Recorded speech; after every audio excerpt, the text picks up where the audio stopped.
Parliament ఎన్నికల ప్రచారంలో భాగంగా నారాయణపేటలో కాంగ్రెస్ జనజాతర సభ నిర్వహిస్తోంది. సాయంత్రం 4:30కు ప్రారంభం కానున్న సభలో సీఎం రేవంత్ రెడ్డి పాల్గొంటారు. జిల్లా కేంద్రంలోని జూనియర్ కాలేజ్ గ్రౌండ్ లో ఈ సభ జరగనుంది. సొంత జిల్లా కావడం, కొడంగల్ నియోజకవర్గం మహబూబ్ నగర్ పరిధిలో ఉండడంతో రేవంత్ రెడ్డి ప్రతిష్టాత్మకంగా తీసుకున్నారు. గురూజీ రామ్ నారాయణ్ జీ ప్రపంచ ప్రఖ్యాత జ్యోతిష్యులు ఇప్పుడు మన హైదరాబాద్ లో ఎటువంటి సమస్యలకైనా తక్షణ పరిష్కారం చేయబడును. సంప్రదించండి 96651137 9000004357. కాంగ్రెస్ అధికారంలోకి వచ్చిన తర్వాత కోస్గిలో నిర్వహించిన సభలోనే మహబూబ్ నగర్ పార్లమెంట్ అభ్యర్థిగా చల్లా వంశీచంద్ర రెడ్డి పేరును స్వయంగా రేవంత్ రెడ్డి ప్రకటించారు. దీనికి సంబంధించి పూర్తి అప్డేట్స్ మా స్పెషల్ కరెస్పాండెంట్ సునీల్ ద్వారా తెలుసుకుందాం. Good morning Sunil. మనం చూస్తూ ఉన్నాం దూకుడుగా ముందుగా అయితే వెళ్తున్నారు కాంగ్రెస్ పార్టీ. దానికి తోడు ఎంతో ప్రతిష్టాత్మకంగా తీసుకున్నటువంటి నియోజకవర్గం కాబట్టి ఈ రోజు సభ ఏర్పాట్లు ఏ విధంగా ఉండబోతున్నాయి, ఎటువంటి కామెంట్స్ చేసే అవకాశం కనిపిస్తుంది అనుకోవచ్చు రేవంత్ రెడ్డి? నారాయణపేటలో కాంగ్రెస్ పార్టీ జనజాతర సభను నిర్వహిస్తోంది. సభకు భారీ ఏర్పాట్లు అయితే చేశారు. సీఎం ప్రాతినిధ్యం వహిస్తున్నటువంటి జిల్లాలో ఈ సభ జరగబోతుంది. ఆయన నియోజకవర్గం కూడా ఈ నారాయణపేట జిల్లాలోనే ఉంది. ఇక ఈ సభకు సంబంధించి ఆయన చాలా ప్రతిష్టాత్మకంగా తీసుకున్నారు అక్కడ కాంగ్రెస్ శ్రేణులు అని చెప్పేసి చెప్పుకోవచ్చు. ఉమ్మడి మహబూబ్నగర్ జిల్లాలో ఉన్నటువంటి 2 స్థానాలను కైవసం చేసుకునే దిశగా సీఎం రేవంత్ రెడ్డి పావులు కలుపుతున్నారు. ఇప్పటికే ఆయన ఆ మహబూబ్నగర్ స్థానానికి సంబంధించి కోస్గిలో ప్రత్యేక సమావేశం ఏర్పాటు చేశారు. ఆయన ప్రాతినిధ్యం వహిస్తున్నటువంటి కొడంగల్ నుంచి 50,000 మెజార్టీ రావాలని చెప్పేసి కూడా పార్టీ శ్రేణులకు దిశానిర్దేశం కూడా చేశారు. ఈ 2 స్థానాలు సీఎం కు చాలా ప్రతిష్టాత్మకమనే చెప్పాలి. ఒక విధంగా మహబూబ్నగర్ జిల్లాలో బీజేపీ కొంత గట్టి పట్టుంది. అక్కడ నుంచి డీకే అరుణ బరిలో ఉన్నారు. ఖచ్చితంగా ఈ స్థానాన్ని గెలుచుకోవడం సీఎం కి సవాల్గా మారిందనే చెప్పాలి. ఆ క్రమంలోనే ఆయన ప్రత్యేకంగా దృష్టి సారించి పార్టీ శ్రేణులకు ఎప్పటికప్పుడు ఆయన ఒక మార్గదర్శకం చేస్తూ ముందుకు నడిపిస్తున్నారని చెప్పాలి. ఇక్కడి నుంచి కాంగ్రెస్ అభ్యర్థిగా వంశీచంద్ర రెడ్డి ఉన్నారు. ఇక ఈ రోజు సభ జరగబోతా ఉంది. ఈ జనజాతర సభ మొదటి సభ తుక్కుగూడలో నిర్వహించారు. ఇక ఆ తర్వాత నారాయణపేటలోనే చెప్పుకోవాలి. ఇక కాంగ్రెస్ ప్రచారంలో కూడా దూకుడు పెంచబోతుంది.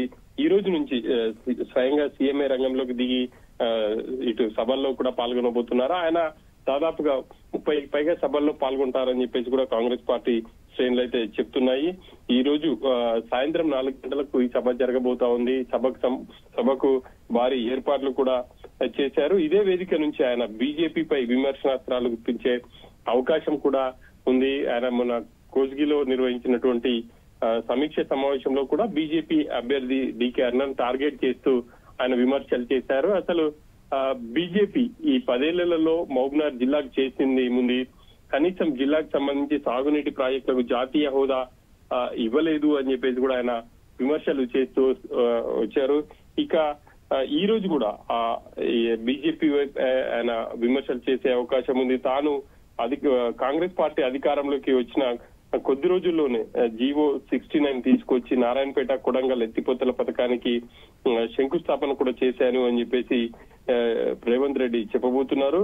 ఇంకా ఈ సభకు దాదాపుగా 1,00,000 మందిని తరలించే విధంగా పార్టీ ప్లాన్ చేస్తుంది. కానీ సునీల్, మనం చూస్తూ ఉన్నాం కాంగ్రెస్ మీరు చెప్పిన విధంగా దూకుడుగా అయితే ముందుకెళ్తుంది ప్రచారంలో కావచ్చు, సభలు సమావేశాలతో కావచ్చు. కాబట్టి అగ్రనేతలు కూడా పార్టిసిపేట్ చేయబోతున్నారు. అటు రాహుల్ గాంధీ కావచ్చు, ప్రియాంక గాంధీ కావచ్చు, మిగిలిన ఖర్గే వీరందరూ కూడా పార్టిసిపేట్ చేయబోతున్నారు తెలంగాణ సభల్లో అని చెప్పి తెలుస్తోంది. సో దానికి సంబంధించిన షెడ్యూల్ ఏమైనా తెలిసిందా? నిన్న రాత్రి నోవోటెల్ హోటల్లో జాతీయ ప్రధాన కార్యదర్శి కేసీ వేణుగోపాల్ ముఖ్య నేతలతో సమావేశమయ్యారు. ఈ సమావేశంలో పోటీలో ఉన్నటువంటి అభ్యర్థులకు పలు కీలకమైనటువంటి సూచనలు చేశారు. ఇప్పటి వరకు కొంతమంది అభ్యర్థులు ప్రచారంలో వెనుకబడి ఉన్నారు. రాబోయే రోజుల్లో ప్రచారంలో దూకుడు పెంచడం కాకుండా క్షేత్రస్థాయిలో ఓటర్లను కలిసే విధంగా ప్లాన్ చేసుకోవాలి అని చెప్పేసి ఆయన వాళ్ళకు ఒక దిశ నిర్దేశం అయితే చేశారు. ఇక ముఖ్య నేతలు కూడా కాంగ్రెస్ అగ్రనేతలు రాహుల్ కావచ్చు, ప్రియాంక, ఏఐసిసి అధ్యక్షుడు మల్లికార్జున కూడా ఖర్గే పలు సమావేశాలకు హాజరు కాబోతున్నారు. వాటికి సంబంధించి కూడా రూట్ మ్యాప్ ని త్వరలోనే కాంగ్రెస్ పార్టీ ప్రకటించబోతుంది. ఎక్కడెక్కడ ఈ సమావేశాలు ఉండబోతున్నాయి, ఎక్కడ రోడ్ షోలు ఉండబోతున్నాయి అనేది కూడా 1-2 రోజుల్లో రూట్ మ్యాప్ ఖరారు అవుతుంది. ఆ తర్వాత ప్రకటించే అవకాశం ఉంది. ఖచ్చితంగా అయితే కాంగ్రెస్ అగ్రనేతలు రాబోతున్నారు. కాంగ్రెస్ పార్టీ ఈ ఎన్నికల్లో మిషన్ 15 పేరుతో ముందుకు వెళ్తుంది. ఖచ్చితంగా 15 స్థానాల్లో విజయం సాధించే దిశగా అందరూ కూడా ప్రయత్నం చేయాలి అని చెప్పేసి కేసీ వేణుగోపాల్ పార్టీ శ్రేణులకైతే చెప్పడం జరిగింది. నిన్న కాంగ్రెస్ పార్టీ జరిగినటువంటి సమావేశం అది ఒక కీలక సమావేశం అని చెప్పేసి కూడా నేతలు చెప్తున్నారు. కాంగ్రెస్ పార్టీ అధికారంలోకి వచ్చినటువంటి చేసిన సంక్షేమ పథకాలను వివరించడమే కాకుండా కేంద్రంలో అధికారంలోకి వస్తే 5 గ్యారంటీలను అమలు చేయబోతున్నాం, ఆ 5 గ్యారంటీలను ప్రజల్లోకి బలంగా విస్తృతంగా తీసుకెళ్లాలని చెప్పేసి ఆయన సూచనలు చేశారు. ఆ మేరకు కాంగ్రెస్ పార్టీ నేతలు అయితే ప్లాన్ చేస్తున్నారు. తొందరలోనే అగ్రనేతల టూర్ ను కూడా ప్రకటించబోతున్నారు. వర్ష